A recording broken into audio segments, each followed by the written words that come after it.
Right guys, so sorry about the wind noise. I have to wind the door open just to let a bit of air in and let the painting stuff all dry. So I did the back coat of these today. They're I really like that really high gloss black that's coming on these. There's the silver bits, the calipers basically, and the carriers. Got these Strongflex bushings in as well today, and I'm going to give you just a little bit of information on these because I watched Blumpo, I think his name is Blupo.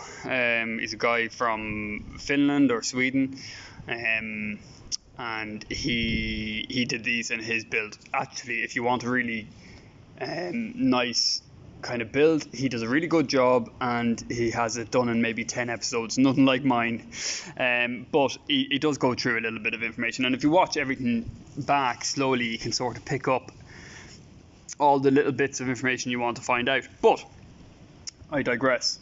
What I want to show you today is, in that video he tells you that there's an inner and an outer bushing, basically Strongflex bushing for the inner side and the outer side, but that this is the thing. So the shim, let me see, you can see that brass or that nickel plated piece. That shim is different sizes on the inside relating to the outside, and then also the internal pressure sleeve, let's say, is also different, right? So, but he does say that these actual bushings are the same size. And for me, when I was watching that before even ever coming near this job, that sort of gave me red flags, because you're talking this one, let's say this one's the inner one. I don't know if it is the inner or the outer. That one is narrower in height versus this one, but they both have the same bushing, so that means there has to be a gap halfway here on each side, and then when you're pushing this through, then you're putting it under tension and everything. So maybe that gap is for expansion, I don't know, but I can tell you it's a bad design, because let me see if I can even show you on this one. Yeah, you can see it there. You see that puckering on one side, so I don't mind that, and there's another piece of puckering on that side. Doesn't make a difference what you do, guys, that is going to keep happening, and that is because there is a split halfway through, and as you are pushing it through, it's pushing out just that ever so slightly, and then the pressure, the rest is just making a pucker coming out. Look, it's not going to be the end of the world, because these will go in between bolts and they will be squashed down again, but it's just a poor design on that side of things. Also, these have, sorry, just blow off some dirt. These have that, as I say, that outer sleeve that you have to press in place of the let's say the outer sleeve of the bushing. I understand the reasoning for that. The reasoning for that is that it doesn't wear through the arm, but you don't need it on, let's say, a PowerFlex bushing. Only on these Strongflex ones, and it is quite difficult to get them even. So what I did was I went around with the veneer calipers. Let me just go over to the bench and I can sort of give you an idea. So I have two different types here in my hand, and let me just grab a veneer calipers, or veneer calipers, whatever way you want to say it, and I'll grab some of the bits that I used for doing the job. Okay, so perfect. Okay, so what I found was, if you measure, let's say, this way on the let's say the inside ones. Let's do the inside, because I remember the inside measurements offhand. So let's say you measure that the sleeve itself is 30, and this one in the actual bar itself is 21. So that gives you a 9 millimeter difference. So what I did was, to get these right in the press, was I made my outer sleeve, a receiver, let's say, place that on there, and this washer. It's essentially, it's stainless steel tubing, so that's what it was cut off, and that is 4.5 mil wide. And essentially, then what I could do with my straight plate, I could push down on that until it met that sleeve, and that gave me my 4.5 out either side, basically. And that's what I did on that one. These ones, I think they are 25 and 30, which is 2.5 mil. I couldn't make a sleeve, or couldn't make a washer to do that one. So I ended up having to sort of get 2.5 mil on here. So let's see. Doesn't have to be precise because it's only the video.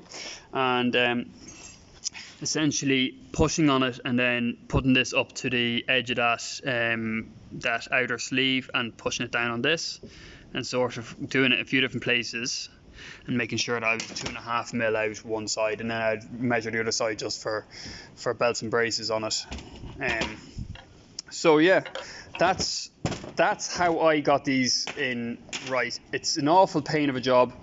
In hindsight, I don't know if Powerflex do a full kit. You see, that's the thing. But if they did a full kit and it didn't require those outer sleeves, and it was a one-piece bushing. Even Powerflex's two-piece bushings, I've never had that issue where they have basically a valley on the inside, where they don't meet each other, and essentially they push each other aside. That's never happened. I've done a lot of Powerflex bushings, and they've always butted up lovely to each other inside, internally, and the bar goes straight through, never an issue. So I was a bit peeved off by that. It was like they were making these bushings, let's say, a standard size that they could apply to several different cars, and as such, this car was losing out, and maybe another car was perfect. I don't know. They were the same. They meet up lovely in the middle, but they were still pushing on each other and stuff. But that was just my own issue, if you know what I mean. They sit perfectly. So do these. These are one piece. These are a one-piece bushing, sit perfectly, not an issue. These do pucker out a little bit, as you can see. And look at, guys, I know you're going to say that's just bad installation, and maybe you're right. I don't think so. I think it was a case of I've installed these a load of times in different cars. I've tried to install these a few times on each of these bars. I had to knock out the central pin a few times to get it right. And that was sort of the best I could get.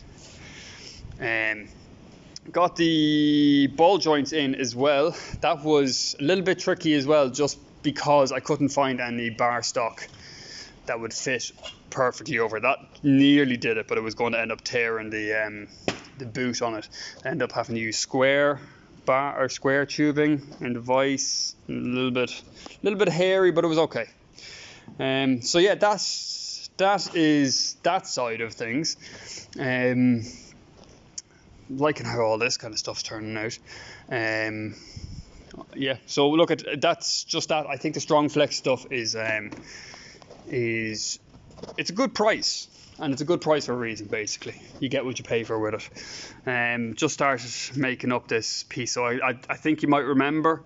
Behind this it's all corroded the whole way back. It's quite severe, and it's quite a difficult panel to make. So I have just started. Now it's not welded in yet, as you can see the clamps are there. But I think you'll agree, as a lapped joint, so as a joint that goes over, we're looking pretty good. I'm pretty happy with that as a lap joint. I'm all about how much time this is taking me. I don't want to be spending my time doing this, but then I do appreciate the learning curve it puts you under. So I'm enjoying the fact that I haven't done it before, but I still don't want. I remember doing the work on this here. It took me a week, or a week of, let's say, hour and a half evenings, just to get it to sit in perfect seamless. That was cut in flush finish. Lap joints will do fine here where they're going behind trim. So that's just that. That has to be welded in later on today. And that's pretty much it, guys. So yeah, look, tell me your thinking on the Strongflex stuff. Another point that I would like to make is, if I was doing this again, I wouldn't bother trying to rescue the old bars. I would just go and buy a Delphi kit. I seen a Delphi kit there for €110 delivered. Buy the Delphi kit, push out the bushings, put these ones in, or put Strongflex ones in if you want to really go. If they, I don't know if Powerflex. I don't know if Powerflex do a bushing kit complete for these, but definitely, Powerflex is a big step up from Strongflex in quality wise. Anyway, guys, the other thing was I didn't use any of their grease. I used this stuff special for it. I don't like touching it. It is like glue. It's really, really sticky. I believe it's actually silicone or polyurethane. It's actually made from the same material as the two. I didn't bother using their whatever that grease is. I have it there if I ever need it, but like that, I think I'll be using the gluey stuff in the future. Horrible stuff. Yeah, so Powerflex I think would be the way to go. Strongflex is budget stuff. The job's done now, but I wouldn't want to redo it.